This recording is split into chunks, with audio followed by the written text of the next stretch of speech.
Welcome to Game Recognized Game. I'm Myles Turner, joined by my co-host Breanna Stewart. And it is the off-season, y'all. Well, for some of us. I'm finally back home. I'm excited. I know Stewie is getting ready to go overseas, man. And we got a lot to talk about this episode. But what does the first couple weeks look like for you out there? Yeah, I mean, I'm in Spain, so finally a little bit full circle being here. We have the Final Four happening, so we're finishing that thing strong, and then it's like a perfect ramp up for the W. Like you're in the off season, I'm in the preseason, and getting ready for things to go. And I mean, yeah. So what else do? You're home, you're in Texas, and then what?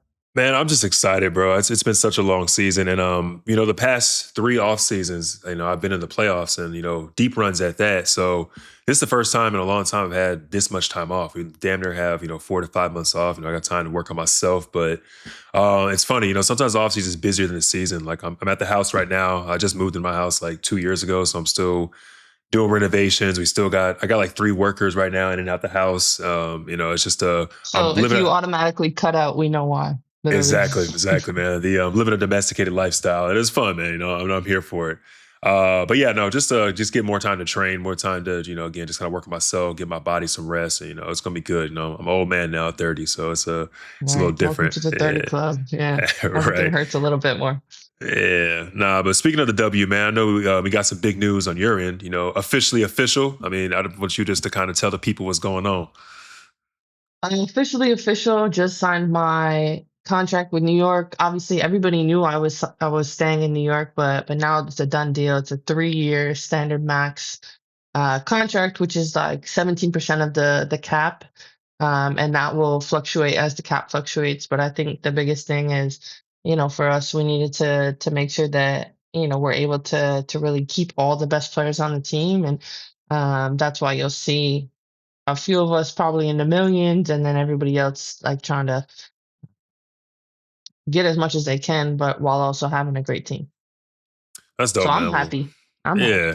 The ink is dry, man, and honestly, it's historic. At that, we would know how hard you and your committee worked, to get this the CBA, the place that it is now. We're seeing historic contracts all over the place, and it's dope that you get to be one of the first people, to really bring that in. So, congratulations once again.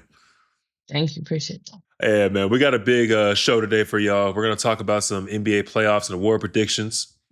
Yeah, we also need to discuss WNBA draft as well as big free agency moves. And of course, Asia signing the biggest contract in WNBA history. She got that Supermax for 3 years. So shout out to Asia for going to get that bag. And honestly, shout out to everybody for getting their bag because this bag's getting handed out left and right.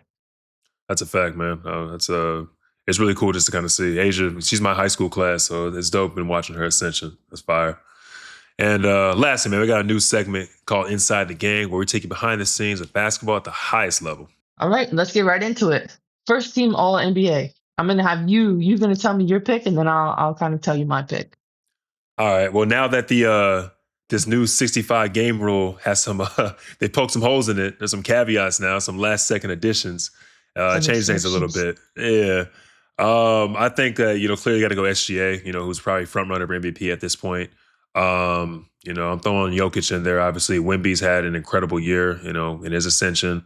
I think you have to throw Luka in there as someone who's literally averaging 39 and 8. I think the Lakers finished like the 3 or 4 seed or something like that, and an historic year out west.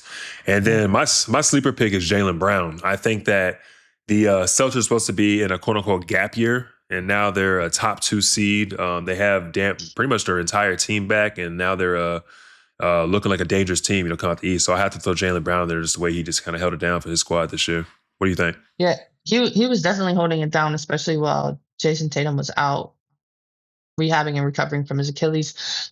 But I got Cade taking that last spot. I think Cade is taking Jaylen Brown's spot. I'm like, they gave the exception for Luka and Cade for a reason, right? So they have to win something, right?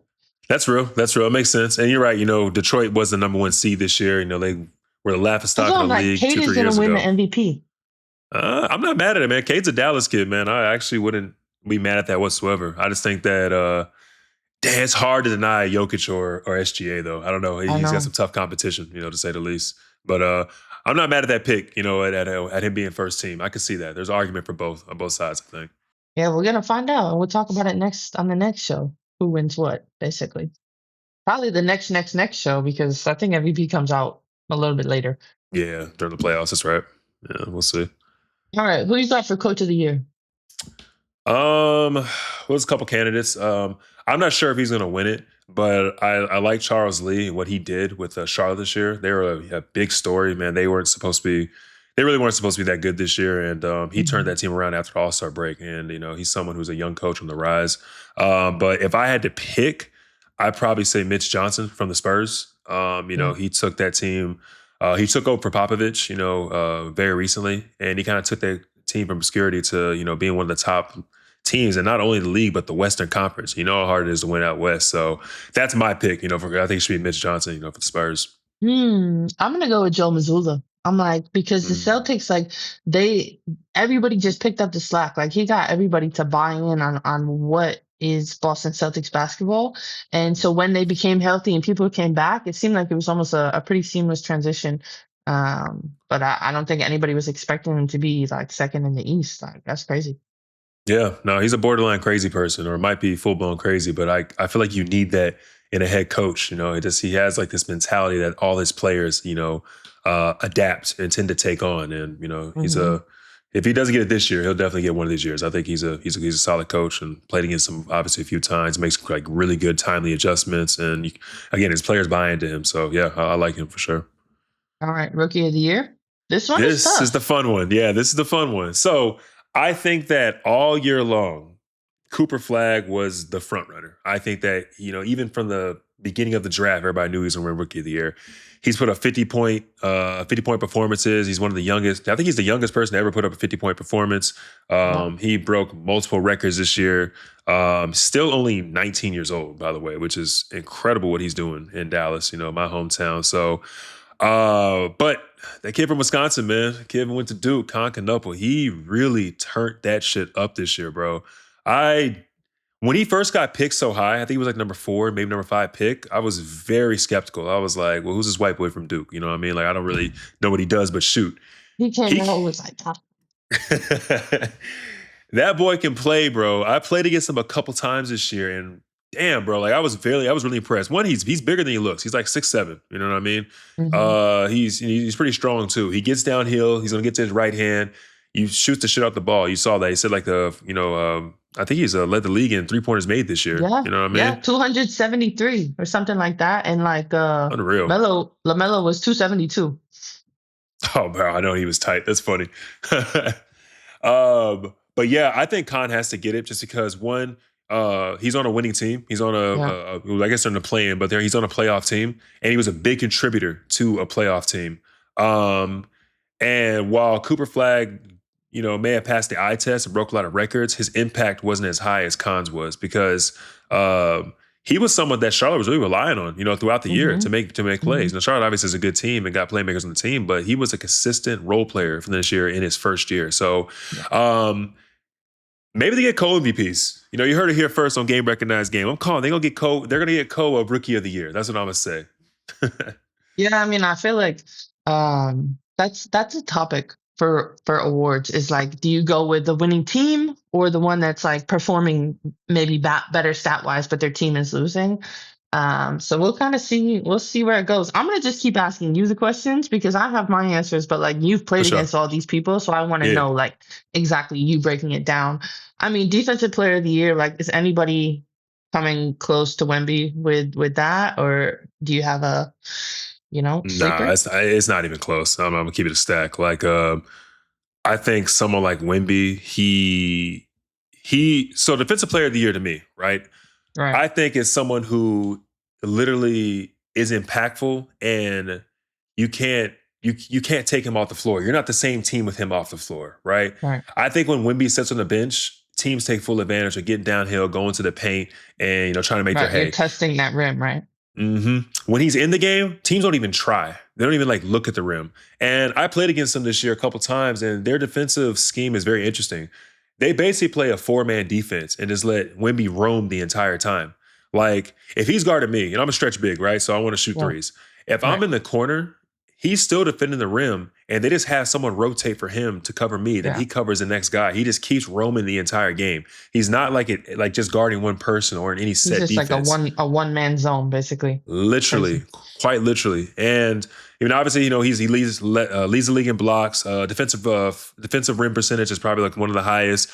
He plays an effective pick and roll defense. And I'm telling you, bro, like he's skinny, right? I've hit him in the chest. I've tried to step back. Like I got to put that shit all the way up there, bro. Like he's just, there's no one that's coming close, right? And then there's obviously great defenders in the league. Like people talk about Asar Thompson, Derek White's obviously a great, defensive player as well. There's guys out there, but nobody has close an impact as Wemby does. And I see him winning this award for a long time. Like I think he'll break Rudy Gobert's streak. He's like, obviously I don't play against him, but his length is something that seems super disruptive. And that's what I was going to ask you. Like, okay, you can't give it to Wemby. Let's say you can only give defensive player of the year to a guard, or a guard or a wing. Who are you giving it to? I'd definitely probably say the Thompson kid in Detroit, Asar Thompson. There's Amen and Asar. I'm pretty sure Asar's one in Detroit. But he is just an athletic freak, bro. And he can guard really 1 through 5. I say 1 through 4 to be safe, but he can guard any position. I watched him pick up, we had Ryan Rollins. I watched him pick up Ryan Rollins full court. And Ryan Rollins probably, 6'2"? Sar's like 6'7", bro. He's picking his kid up full court. He's quick as shit. He blocks shots. He gets very vertical. He's disciplined. He's ripping our guards. He's ripping our bigs. He's making snapback steals. Like he's doing all the stuff that guards do at 6'7". Yeah. So I like the way he plays, and I think he's a big part of what Detroit does, on their side of the ball. So I think he's a good defensive player. I feel like the same happens in the W. There's like some guards and some wings that are great defenders, but because you have like a big that's like does things that nobody else can do, they never win it. So maybe Asar will be on all defensive team, which probably he will be. Switching gears a little bit, let's talk about the NBA playoffs. They've started, and I want to know your pick on the series. Well, first of all, do you watch? Like you're out, so will you still watch or you don't watch? So okay, I'll say this. I really like the play-in tournament. I think that shit is dope, bro. I think it's fire. I think teams are on the line. Everything's on the line for the teams, right? I got to play in the inaugural play-in tournament like 4 years ago. And, again, this is tanking is a whole nother topic, but it was really put into place to stop teams from tanking, right? And it's funny how, that part didn't work. But the play-in tournament itself, the product of it is unreal. The fans are super into it. It feels like a playoff game. It really is a do or die type of thing. And all the games are close. It's very rare that any of these games have been a blowout. You know what I mean?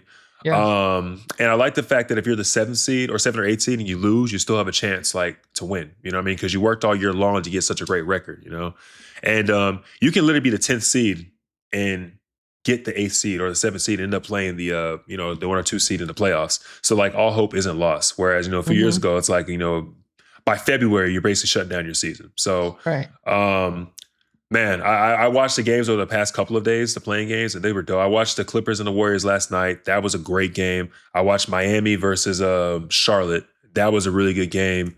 Again, like they were all close. So yeah, to answer your question, I typically don't watch much of the playoffs, like while I'm out. But I'm a little more invested this year, for some reason. I mean, I think it's a great product. It's fun to watch. And I think that, I'm not really not really on a beach with my feet kicked up this year. I'm more domesticated at home. So there's only so much to do. Have me a little beer, just kick it. I mean, he's 30. He's domesticated. He's at home. He is going on vacation for a little while, so I probably will be doing this show by myself. But all right, I'm gonna ask you this for the series, and you're gonna tell me. But it's gonna be like almost like rapid fire. Okay. Yeah. Okay. So Lakers Rockets. No Luka. No Austin Reeves. Is it old school LeBron versus KD? What you got? Okay. I'm going to say, I think Luka comes back. I don't know about Austin Reeves, but I think Luka comes back, and I'm going to pick the Lakers. The only reason I'm picking the Lakers is because I played against Houston a couple times this year. The chemistry isn't there. I think that they have very talented guys on their roster, but you can have all the talent in the world. If there's no chemistry, there's no symmetry with your team, by the time the playoffs comes around, like it's over with, Yeah. I think, again, KD is going to be KD. Sengun's a great player. I like I even like the Reed Shepherd kid, but the playoffs is a different type of pressure, and I think the Lakers are more of a team than the Rockets are a team. So I have to give it to the Lakers, and LeBron and them advancing.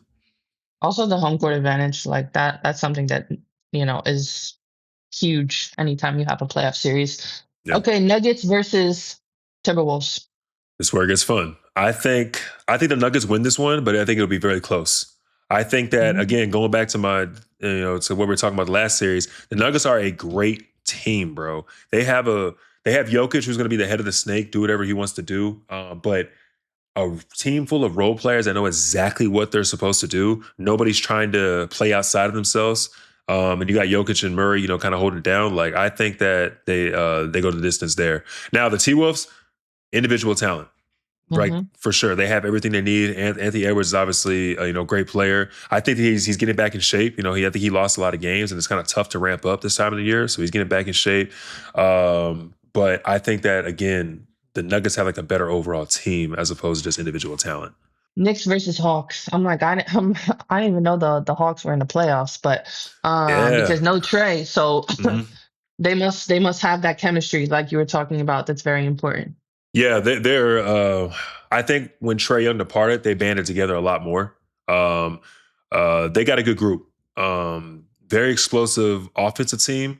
Not the best defensive team though, and I'm not sure. In the playoffs, like defense is everything. Hmm. So the kid Jalen Johnson has taken a really big leap over the past 2 years. He's the head of the snake for them. He's playing really well. And Onyeka Okongwu's gotten a lot better. He's able to space the floor now as a big. Nikhil Alexander Walker might probably win, most improved player, if Ryan Rollins doesn't win it, in my opinion. So they got weapons, they got pieces. But the Knicks, bro, Jalen Brunson's hard to stop, dog. I'm not gonna Hmm. lie. Playoff He, Jalen Brunson is tough. bro, he's got everything. And in the playoffs, he's manipulated the rules so well in his favor. He's got the refs on his side. Carl Towns, I've had to play him. Obviously, the past two playoffs, whatnot, he's a lot to deal with. I think that he's someone, if he gets hot, he's going to be hard to stop. I don't think that the Hawks have anybody that can just guard him individually. OG Yeah. Anunoby, Mikal Bridges. I think the Knicks win this one just because of their playoff experience. I think the Hawks are young and they're an up-and-coming team, but I'm going to go ahead and give the nod to the Knicks just because of their experience. And it's hard to win in the Garden, man. It's hard to win in the Garden. Hmm. Yeah. Shout out to New York. Mm-hmm. All right, lastly, Cavs versus Raptors. I'm like, all right, James Harden gotta Mm-hmm. get we gotta get close, right? He's gotta get closer to a chip, right? Yeah. So people aren't going to agree with me with this one, but it's whatever. I'm giving it to the Raptors. And the reason I say this is because, bro, the Raptors, they are a menace defensively, bro. They are a menace. They play that old school, like, pick up 94 feet. Like, there's no rhyme or reason to how we play. We are just going to cause as much havoc as possible. And they're very versatile. They got Jakob Poeltl, who's a traditional drop big in the pick and roll, who they can play, or they can play. I'm gonna butcher his last name, Mama Kuleshki. He's from Georgia, the I can't overseas help you. I Georgia. don't know. Sounds Yeah, sounds Sandro just Sandro Mama Kuleshki, something like that. Like, no shade, bro. You're a great player, but I can't do it. But anyways, he's someone who can go, and play the backup five as well, and move around. And Scotty Barnes, they can even go small and play him at the five as well. yeah. But again, you go back to the Cavaliers. They're starting to get their full roster back. I think Max Strus is finally back. Donovan Mitchell is a proven playoff scorer. James Harden is someone who's trying to be the head of the snake. It's got to be either have to be James or Donovan, and that's the tough part. Both those guys Yeah. can't play off the ball. You have to have one person with the ball in their hands, and Donovan's going to want that ball, bro. I'm telling you, especially fourth quarter. But James Harden is also a ball dominant dude as well. Great point guard, makes great plays, but he's a scorer. So I don't know if the chemistry is all the way there yet for Cleveland. I think that they're a great regular season team, but when the playoffs come around, you have to be able to figure your shit out. And I think that the Raptors are a sleeper team and they have nothing to lose because no one's expecting them to win that series. So, again, Brandon Ingram's having a really good year. He's someone that's, really hard to stop in the half court, all-star. And Emmanuel Quickly is someone as well who people don't really talk about a lot, who's playing, really well at a high level this season. So I'll give it to the Raptors just because of the randomness of their offense and the randomness of their defense. And all the pressure is on Cleveland. Too early, thanks to the Pacers, too early, like first round exits, the past couple of years. And not first round, playoff exits. And all the pressure's on them to perform this year. Yeah. Well, we've heard it here first from analyst Miles Turner. Time for a quick break. And up next, we talk WNBA draft, Asia Wilson's new deal, and Liberty's free agent moves. Please rate, review, and subscribe to Game Recognized Game with Stewie and Myles wherever you get your podcasts. Welcome back to Game Recognized Game with Stewie and Myles. And off rip, man, our Game Recognized Game alum.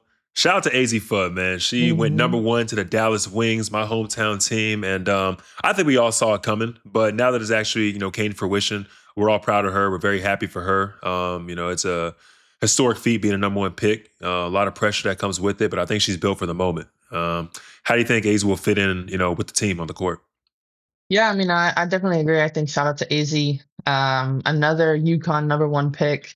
I think that for her, it's got to feel like surreal almost because of all that she's been through, like the trials and tribulations of injuries and, you know, roller coaster of a year or career at UConn, and now still like she's came out on top. So really happy for Azzi. I think that um, how she's going to fit. I think that, Dallas is putting a team together to be a contender, with obviously Enrique taking less. Paige is still on a rookie deal. AZ coming in like, okay, that's your three starting guards. And then you have Alana Smith who just signed there, and Jessica Shepard also signed there. She signed like $1 million deal, which shout out to her. But I think it's going to be great. I think that, Kurt Miller has done a great job of really putting the team together. They have a new coach who used to be at USF, Jose Fernandez, who's going to really just take the reins. And it seems like everybody has the confidence and really is behind him and what they're planning to do. Hometown team, man. I'm excited for him, bro. For real. I've been to a couple of games. One thing I will say that the Wings do get a good crowd. They play over at UTA in Arlington. Yeah. And I think it's kind of dope that the fans here in Dallas consistently show up for that team. So they got something to cheer for this year, and I'm excited for that. A little too early to tell, but rookie of the year odds, who do you think? Honestly, it's tough. I think that this draft class, especially like between AZ, between Olivia Miles, between Awa Pham, who a Spanish player that was drafted third to Seattle, Lauren Betts, like it's really going to come down to like fit, who fits the best in their team and how they make that impact. But of course, I'll give my shout out to AZ. So AZ, come on, rookie of the year, like All right. let's run it. Only because New York doesn't have any rookies, but like that's real. easy. UConn shit. I get it. This is also one of my favorite players to watch for the past couple of years. And I think we talked about her a couple of times. Olivia Myles. I think she made that transition from Notre Dame to TCU, had an incredible year. She gets drafted to Minnesota, and Minnesota's a stacked team and already added more and more weapons, especially with her coming in. I think they're gonna be tough to beat. What do you think? Yeah, I think Olivia Miles is going to really fit right in Minnesota. I think that Cheryl obviously, is uh, a master at what she does, really putting people in their best places to be successful. And to have the option between putting Olivia or Courtney Williams as the one guard, or they can alternate back and forth on who's going to bring the ball up or run the offense, while also finding their sniper, K-Mac. And then Natasha Howard just signed back to Minnesota. She was there like years ago when they won. So this will be a little bit of a homecoming for her. And then obviously Nafisa, she won't be back probably until halfway through the season, but they got a good group to really build that foundation and get things going. So then they'll just slot you back in whenever she's ready. That's real. I forgot about Nafisa's injury. I mean, I watched that live. That was a tough one. I know. That's when was nasty. Yeah, that was in that Alyssa Thomas or something, like kind of hit her with that in transition, I think. Yeah, something so like that. she got hurt against Vegas, and she had like a nasty like over like rolling your ankle that way. And sometimes as an athlete, like when it looks bad, it's actually not that bad. But she had like 2 nasty ankle injuries. So Fee, we're pushing for you to get back on the court, and can't wait for you to be back. But don't want anybody to play good against New York. So. That's real. Well, speaking of New York, Liberty, y'all had a 3rd round pick this year. I believe y'all picked it foreign. I think it was Manuela Polk. Yep. Probably not gonna be on the team this season, but I was excited for this one. This one was dope. The Satou signing is actually going to be something that's going to be special to watch. I watched her here in Dallas, when she was here. She can play, bro. I think I remember when she was at Oregon, bro. She can really play. What are your thoughts on the signing? And man, just another big wing for y'all. What do you think? Yeah. I'm really excited for Satou. I think that, I actually, the last time I was at Fenner, I played with Satou. So we have a little bit of a shared experience on the court. And she had like her growing pains when she was in Dallas. She was in Phoenix for a year and they made it to the finals. But I think that, for her to sign a longer term deal shows that she's really invested in what we're doing here in New York and really building with our core. And I think that, that's what we want is we want the chemistry. We're not just trying to like win right away. We are trying to win this year, obviously, but we're trying to win for like multiple or consecutive years in a row. And for Satou to have some leadership, some vets to continue to look up to. Like I'm excited to just be back on the court with her. I know she's in New York working already, and Mhm. yeah, Unicorn is coming to New York. That's real shit, man. Peter's over here, trying to stir the pot a little Right, bit. Peter. I'm not talking about when she lit me up. What are we doing? Well, I already talked about that. Someone wants to look at it, they go back to the old podcast. The Liberty also brought back Betnijah Laney-Hamilton. Yeah. What does she bring that people might not be aware of? These a huge piece for what we do in New York. And you know, hopefully those haven't forgotten, but she was out last season with a knee injury because she got hurt at Unrivaled, unfortunately. Um, and the year before our championship year, she brought this toughness, this tenacity, this grit, this, really gonna D a player up 94 feet and make their life really hard offensively. But I think that what I'm most excited about is to be back on the court with her. But even from when I've seen her in the gym, her shot looks great. Her body, like she looks like she's kind of in like a great flow and rhythm as far as um, how she's feeling and how she's playing. So I can't wait to kind of share the court with her again and go after another one. It's good news, man. Shifting gears a little bit. Big shout out to A'ja Wilson, man. Like I said, she's someone who I've watched really Yeah. not just shine, but kind of just grow from a standpoint. We're the same high school class. I met her at the McDonald's All-American game. And just being able to kind of like personally get to know her and watch her essentially the entire time, the way she's carried herself, the way she's put on, for our culture, the way she's put on for the basketball culture at that. I'm just proud of like the woman and the player that she's become. And she signs the biggest contract in WNBA history. What did you think when you saw that?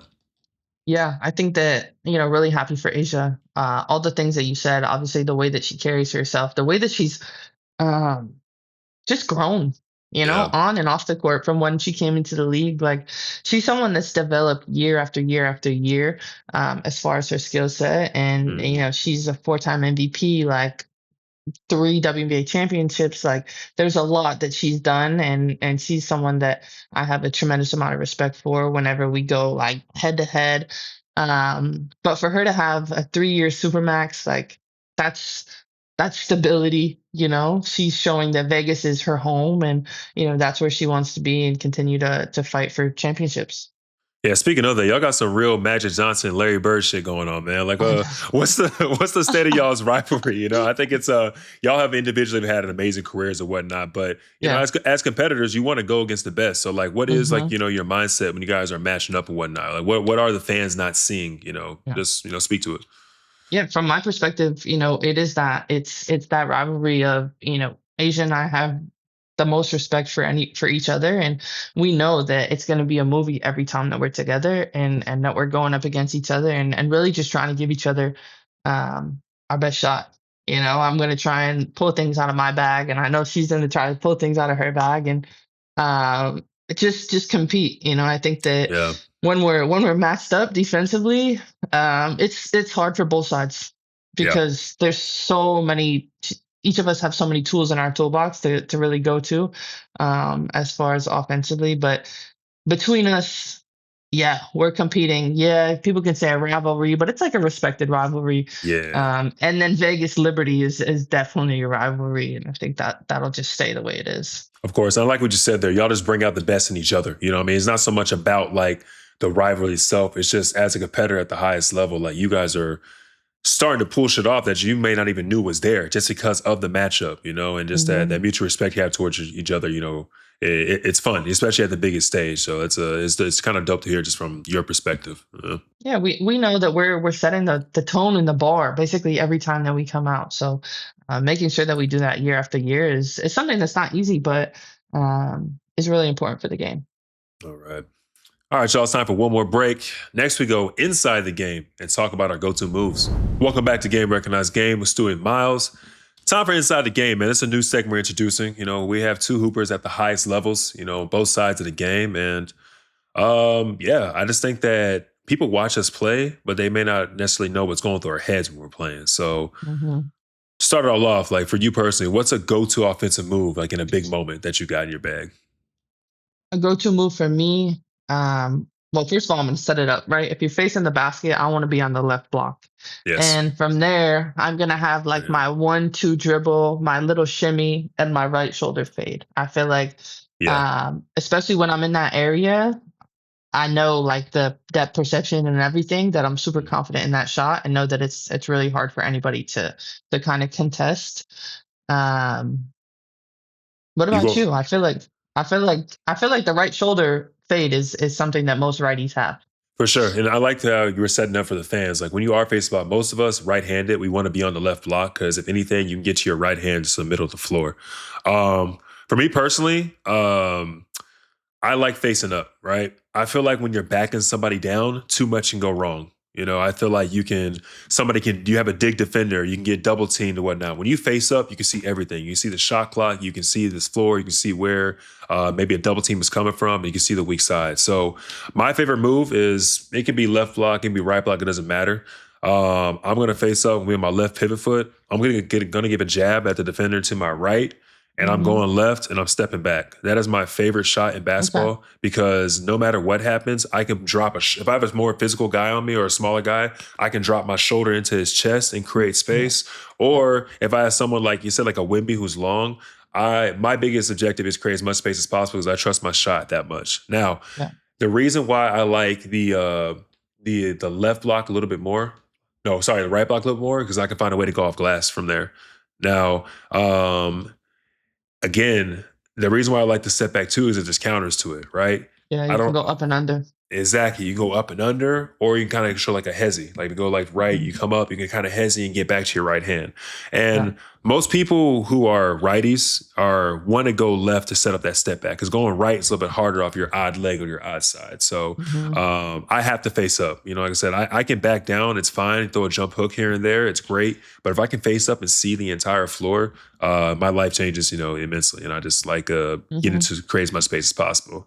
Like for the younger generation, like how did you develop this? Because I know you didn't just come out starting shooting step backs. Like, where's step one?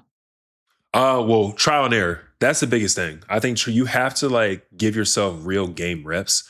I think you can practice it as much as you want, but when the shot clock's winding down, well, young kids don't have shot clocks, but you know what I'm saying? Like when the shot clock's winding down and the pressure's on and whatnot, like that's when I can go to that move just without thinking. So that's my advice like to the younger generation is like you have to find a move that you can literally just go to like without thinking. It's literally like, Yeah. just it's like brushing your teeth in the morning, whatever. You don't think about it, you just do it. I think that I developed it over a lot of trial and error. I tried going right with a step back, but I figured like kind of going over the It's shoulders a tough. lot harder to put more arc on that shot. But anytime I go left, I'm taller than everybody. I know I get the shot off no matter what. Now, it got criticized a lot because it's like, oh, you're 7 foot tall. Why are you fading away from the basket? But Yeah, like, you're fading. again, Yeah. yeah, but people don't realize, like, again, so to your point, there's a lot of counters to it. You know what I mean? You can get a defender in the air, you step back, you pump fake, you draw a foul. Like, there's a whole bunch of stuff that you can do. So find Yeah, something I'm that already works for you. imagining you're like jab, step back, and then step through dunk. I'm sure that happens all the time. Hmm. Exactly. And man, I just really, and like, people are going to criticize your game no matter what you do. You can literally have the Kareem skyhook. Someone's going to say something, right? But it Yep. has to be what works for you, and just so much trial and error. Like work on it until like again it becomes so habitual. Like that in a game you're not thinking. You just go to it. I Right. can't say that enough. I agree completely. Yeah. So with yours, what makes it so hard for defenders to stop? Just in general, I know you developed it over the years. You've played a Yeah. lot of basketball. Why is it so Yeah. hard for people to stop, and why do you trust it so much? I think the fade is so hard because like you were talking about, even with your step back, it's like the moment that I'm taking the middle, right? So I can always do the righty hook, like right over the top of the rim. That's easy. But then when you go back, you're like creating a little bit of contact to the point where they have to step back, Mm. and you create that space for your shot. So it's like finding that right balance, and that's really built by reps. You have to do the move over and over and over and over again, so like, all right, where should I catch it? Which hash mark? The block is probably too low because you're going to end up shooting like a baseline fade, Yeah. which is not easy. And realizing what the defense is going to do to counter. So if I'm going for my fade and they jump it, then it's spinning back and getting back to the front of the rim Sure. and that type of thing. Right. Yeah, and that takes elite footwork too, because especially when you're fading back that way to get back to the side. And the reason why I like your move as well, that fade, is because a defender is going to overreact. You can draw fouls that way too, especially people who are trying to get to you. So again, I think that just find what works for you, man. It doesn't matter what other people are going to say. Everybody's going to criticize, what you think your move is. Once you find your move, like, stand on it. Yeah, like get really get super confident in it, and then from there you can kind of build out your bag. I feel like everybody needs to, like, if I'm talking to the younger generation, like, find that one move that's really gonna make you feel different or separate yourself on the court, and then get to the second one and then the third one. Because you don't really realize how much one move works on the basketball court, like, a lot. Mhm. Exactly. Who do you think has some of the toughest go-to moves in basketball right now? We'll start on like the women's side, because you have to Yeah. guard these ladies. Like, who do you think has like one of the best like go-to moves? Yeah, some of the toughest moves in the W. Obviously, Fee also has a right shoulder. She's someone that's like really, you know what she's gonna do. Like, she wants to get to that Still right can't shoulder, stop it. but she can like double pivot and like create just enough space to kind of get it off. Asia has this little step back. Um, Going to her, she likes the right block because she's lefty. So, but I think that usually she's gonna like rip to the left or do like a little punch or step back to her right. That make it super tough. Like, anytime you can create space is really difficult. AT has this spin move. When she gets downhill, she's going left and she's gonna spin back right.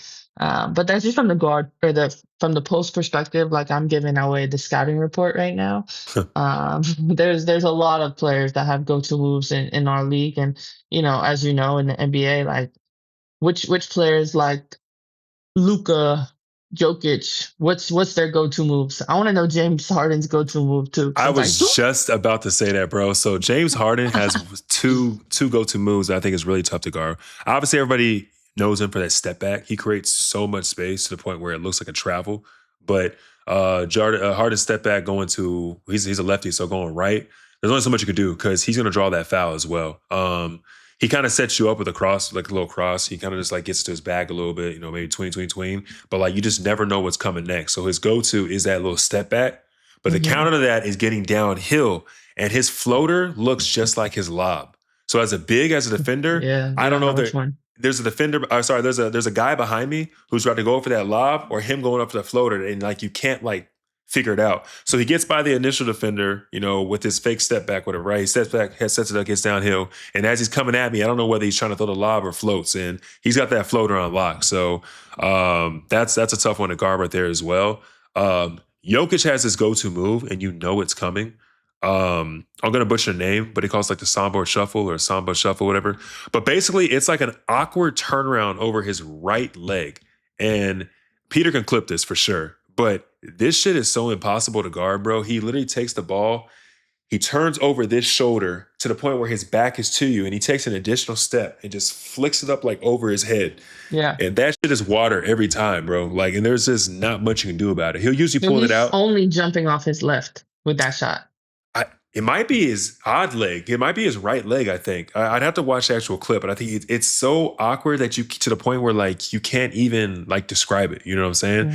And he usually does like the end of the shot clock, but it's almost to the point where he's like harder, where he creates so much space, but he shoots the ball behind his head. No. So you can't like really block never it. get to you know it. what I mean? So it's a tough move. I think it's called a Samba Shuffle or some. I don't know how to pronounce it, but like, again, Peter will clip it. It'll be pretty sick. He's got a great go-to move. Luka's step back is really tough going as well, because he creates so much space and he's so big. Who else? Trying to think of anybody else I'm missing. Donovan Mitchell has a dope ass move where he gets downhill. It's kind of like he's coming at you full speed, and then there'll be a help defender. He kind of takes the ball and cradles it over people. And like Yeah, gets to his I see floater. that. Yeah. Yeah, I think that shit's hard as fuck. I think it's a dope ass move because again, he's coming at you full speed. And it's kind of like he's gonna get to his right hand, literally just carries the ball and like takes it over with a Add floater. it to your bag this summer. Come on. Oh no, it's there. No, it's there. You know what I'm saying? It looks a little awkward I when I want to see do it it, but more it's there. Yeah. And then trying to think of anybody else. Andrew Nimhard. He's someone who, obviously I've been teammates with, but people don't watch him play a lot. He's got a shoulder from hell, bro. A right shoulder hit from hell. Like, bro, you can look it up. He hit Brooke Lopez so hard, and Brooke Lopez is literally 7'1", 290 pounds. He hit him so hard with his right shoulder that like knocked him out of bounds. He was able to finish. Did the same thing to Jokic. Did the same thing to Jokic. Jokic is damn near 300 pounds or however big he is, 6'7" foot. Hits him as hard as he can, like in the shoulder, like into his chest, knocks him back, and he's able to slow step. I think that's a great ass move. And then so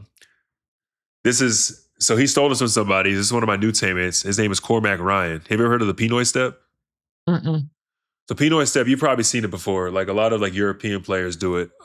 Is this a zero step? Probably. It's kind of when they slow their momentum, but they kind of fake like they're about to throw a lob. So they come downhill. And then when they plant with their left, they fake like they're going to throw a lob. They get to the defender in the hill, up in the air. Then they come down with their other foot, like kind of like slow motion, and they kind of finish. So it's like a and they finish. And I like the negative steps that people are taking now when they finish downhill. People are getting a lot more crafty. A lot of times, stuff looks like travels, but you watch the film and it's just elite footwork. I mean, there's so many people that you can go to and show their go-to moves. We're literally giving away scouting reports right here. But it's things that, you'll keep working on in your off season, and I'll be trying to add things to my bag in my preseason to really get ready for what's to come. For sure, man. I think Shaquille O'Neal said this, man. You have to be a thief, like in this league. You got to steal from other players and add everything to your bag because, like, you don't have to give the players respect publicly, but there are some players out there who really work on their game, and you can literally just study their film and add it to your bag whenever you want. KD did it with Dirk. KD took his his one-legged fade when a lot of people did it from him. Just find the players that you like, watch their film on YouTube, and just start working on it, man. Just like endless stuff, endless amount of things you can add to your bag and whatnot. You don't have to be one-dimensional on the basketball court. It's a canvas for you to go out there and create. You're a true artist out there. With that, y'all, thanks for checking us out. You can be a part of the show. Send your questions to our social channels and leave comments on the YouTube videos. And please subscribe to Game Recognized Game. We'll catch y'all next time.